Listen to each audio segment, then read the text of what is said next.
So here we are again. I am in my comfortable reading spot, kind of my quiet place in the house, and still reading The Hobbit by Tolkien. For those of you who want to know how far we've come, looks like we're about halfway there. And I'm on page 113. Bilbo has just been brought by the Lord of the Eagles and Gandalf and the dwarves, and they've been saved from the wargs, which is this group of evil wolves. So he's listening to Gandalf and the Lord of the Eagles talk about plans. It seemed that Bilbo was not going to be eaten after all. The wizard and the Eagle Lord appeared to know one another slightly, and even to be on friendly terms. As a matter of fact, Gandalf, who had often been in the mountains, we kind of read this part, it kind of gave the back history of Gandalf and his travels. He's a very well-traveled wizard. Had once rendered a service to the Eagles and healed their lord from an arrow wound. So you see, the prisoners had meant prisoners rescued from the goblins only, and not captives of the Eagles. And Bilbo listened to the talk of Gandalf. He realized that as they were going to escape, he realized at last that they were going to escape, really and truly, from the dreadful mountains. So this ordeal is over, finally. And they get a little help, right? Sometimes we just need a little help. We've been doing it on our own, going through. So Bilbo and them have been walking, keep moving forward. And sometimes it's nice just to have a little bit of help come your way.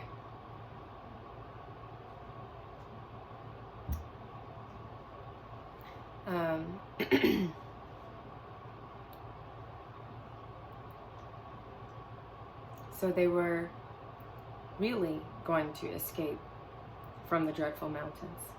He was discussing plans with the great eagle for carrying the dwarves and himself and Bilbo far away and setting them down well on their journey across the plains below.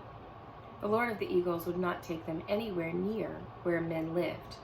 They would shoot at us with their great bows of yew, he said, for they would think we were after their sheep. And at other times they would be right. No, we are glad to cheat the goblins of their sport, and glad to repay our thanks to you, but we will not risk ourselves for dwarves in the southward plains. Very well, said Gandalf. Take us where and as far as you will. We are already deeply obliged to you. But in the meantime, we are famished with hunger. I am nearly dead of it, said Bilbo, in a weak little voice that nobody heard. That can perhaps be mended, said the Lord of the Eagles. Later on, you might have seen a bright fire on the shelf of rock, and the figures of the dwarves round it, cooking and making a fine roasting smell. The Eagles had brought up dry boughs for fuel, and they had brought rabbits, hares, and a small sheep. The dwarves managed all the preparations. Bilbo was too weak to help, and anyway, he was not much good at skinning rabbits or cutting up meat, being used to having it delivered by the butcher all ready to cook. Gandalf, too, was lying down after doing his part in setting the fire going, since Oin and Gloin had lost their tinder boxes. Dwarves have never taken to matches even yet. Can you read that again? Gandalf, too, was lying down after doing his part in setting the fire going, since Oin and Gloin had lost their tinder boxes. Dwarves have never taken to matches even yet. Oh, so they can set a fire. They just need tinder and flint. They don't like matches. Huh, I guess Gandalf had a match. So ended the adventures of the Misty Mountains. Soon Bilbo's stomach was feeling full and comfortable again, and he could sleep contentedly, though really he would have liked a loaf and butter better than bits of meat toasted on sticks. He slept curled up on the hard rock more soundly than he had done on his feather bed in his own little hole at home. But all night he dreamed of his own house and wandered in his sleep to all his different rooms, looking for something that he could not find nor remember what it looked like. And so that's the end of chapter 6. And we are now on chapter 7, Queer Lodgings. So something interesting about where they are going to be staying. But haven't you ever just kind of gone to sleep thinking about something and it shows up in your dreams? So that's kind of what Bilbo is happening. He's looking for something. I'm not sure what he's looking for. Maybe I'm going to think it's the ring. So chapter 7. The next morning, Bilbo woke up with the early sun in his eyes. He jumped up to look at the time and to go put his kettle on, and found he was not home at all. So he sat down and wished in vain for a wash and a brush. He did not get either, nor tea, nor toast, nor bacon for his breakfast, only cold mutton and rabbit. And after that, he had to get ready for a fresh start. This time, he was allowed to climb on an eagle's back and cling between his wings. The air rushed over him, and he shut his eyes. The dwarves were crying farewells and promising to repay the Lord of the Eagles, if ever they could, and off rose 15 great birds from the mountain's side. The sun was still close to the eastern edge of things. The morning was cool, and the mists were in the valleys and hollows, and twined here and there about the peaks and pinnacles of the hills. Bilbo opened an eye to peep, and saw that the birds were already high up and the world was far away, and the mountains were falling back behind them into the distance. He shut his eyes again and held on tighter. "Don't pinch," said his eagle. "You need not be frightened like a rabbit, even if you look rather like one. It is a fair morning with little wind. What is finer than flying?" Bilbo would have liked to say a warm bath and late breakfast on the lawn afterwards, but he thought it better to say nothing at all, and to let go his clutch just a tiny bit. After a good while, the eagles must have seen the point they were making for, even from their great height, for they began to go down, circling round in great spirals. They did this for a long while, and at last the hobbit opened his eyes again. The earth was much nearer, and below them were trees that looked like oaks and elms, and wide grasslands, and a river running through it all.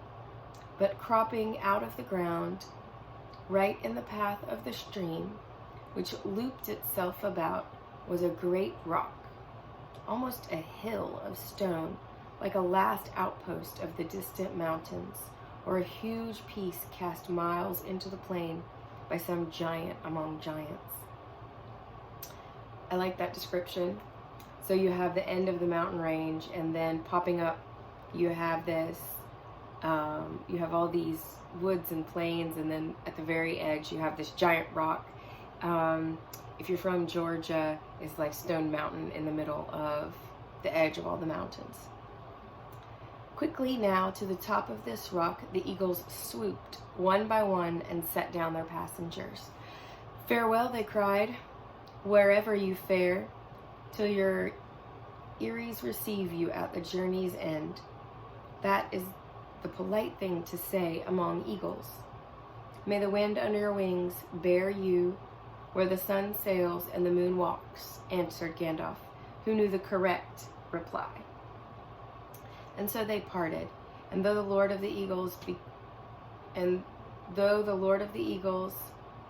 became in after the days the king of all birds, and wore a golden crown, and his 15 chieftains golden collars, made of the gold that the dwarves gave them, Bilbo never saw them again.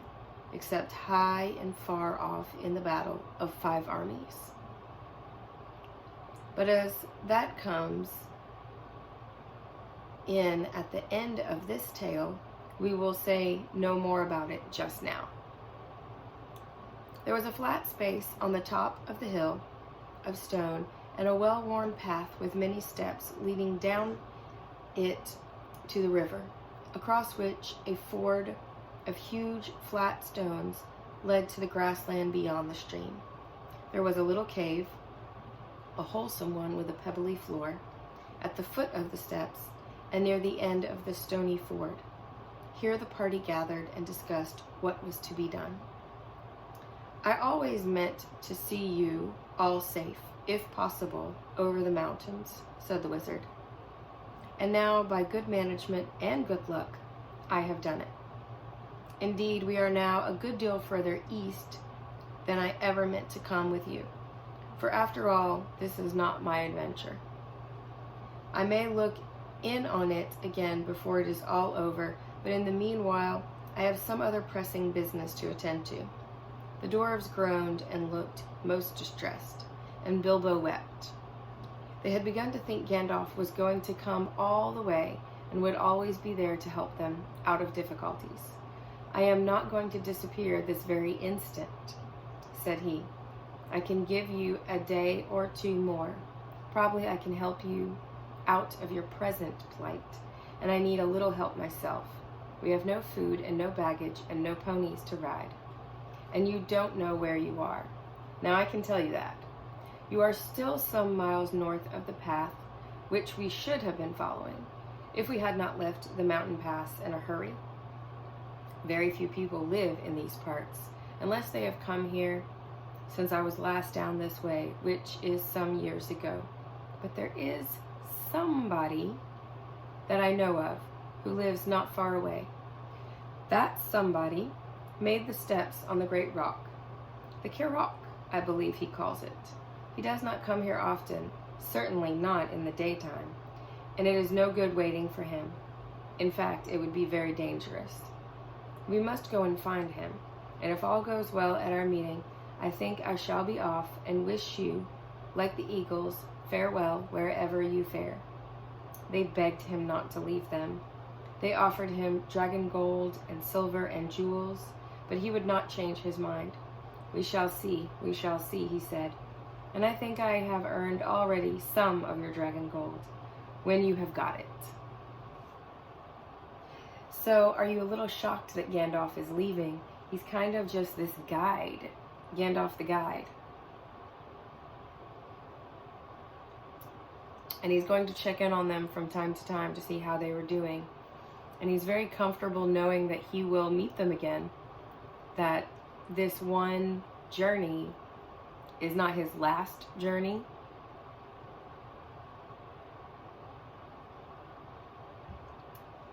Okay. After that, they stopped pleading. Then they took off their clothes and bathed in the river, which was shallow and clear and stony at the ford. When they had dried in the sun, which was now strong and warm, they were refreshed, if still sore and a little hungry. Soon they crossed the ford, carrying the Hobbit, and then began to march through the long green grass and down the lines of the wide-armed oaks and the tall elms. And why is it called the Carrock? It looks like Carrock, capital C-A-R-R-O-C-K,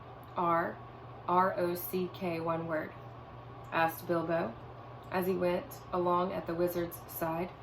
He called it the Carrock, because Carrock is his word for it. He calls things like that Carrocks, and this one is the Carrock because it is the only one near his home, and he knows it well. Who calls it? Who knows it? The somebody I spoke of. A very great person. You must all be very polite when I introduce you. I shall introduce you slowly, 2 by 2, I think, and you must be careful not to annoy him, or heaven knows what will happen. He can be appalling when he is angry, though he is kind enough if humored. Still, I warn you, he gets angry easily. The dwarves all gathered round when they heard the wizard talking like this to Bilbo. "Is that the person you are taking us to now?" they asked. "Couldn't you find someone more easy-tempered? Hadn't you better explain it all a bit clearer?" And so on. "Yes, it certainly is. No, I could not. And I was explaining very carefully," answered the wizard crossly. "If you must know more, his name is Bjorn. He is very strong, and he is a skin changer." "What? A furrier? A man that calls rabbits conies when he doesn't turn their skins into squirrels?" asked Bilbo. "Good gracious heavens, no, no, no," said Gandalf. "Don't be a fool, Mr. Baggins, if you can help it. And in the name of all wonder, don't mention the word furrier again, as long as you are within 100 miles of his house. Nor rug, cape, tippet, muff, nor any other such unfortunate word.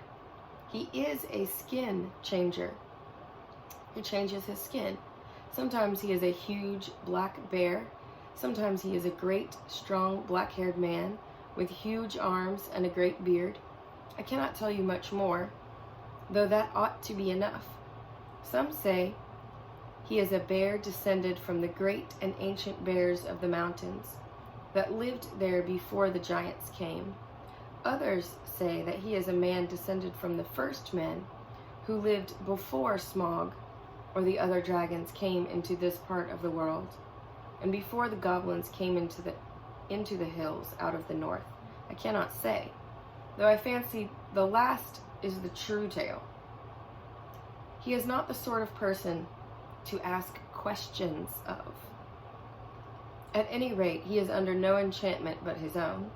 He lives in an oak wood and has a great wooden house, and as a man he keeps cattle and horses, which are nearly as marvelous as himself. They work for him and talk to him.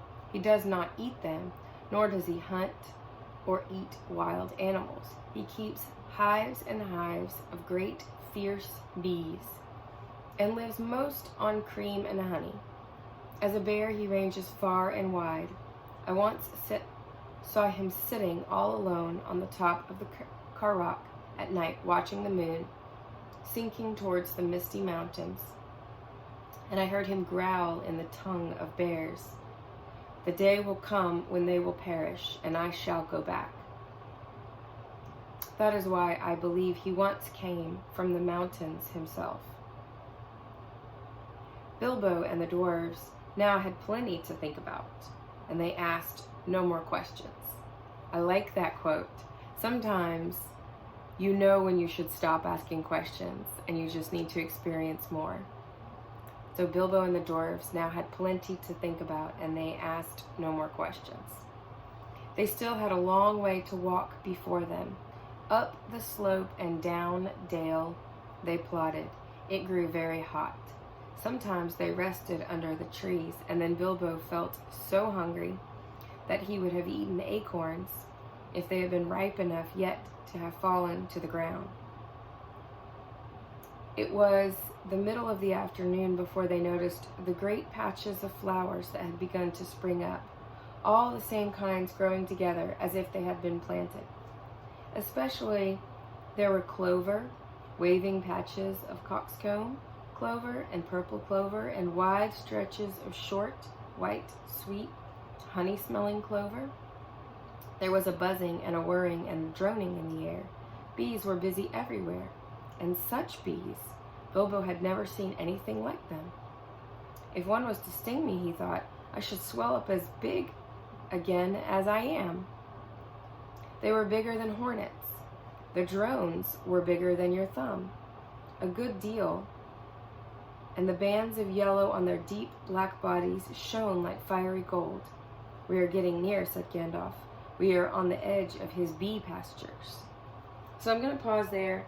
So there's this great man. I've never heard of a skin changer before. This is the first time. And he's just kind of what I thought of is this very masculine man who is a very calm sense of caged hate to use the word violence, but a very sense of calm demeanor until he has to be a warrior. And he keeps his area very calm, and he's a loner. So I'm very interested to meet this person. And they finally escaped from the Misty Mountains with a little bit of help. So I hope you have a great day.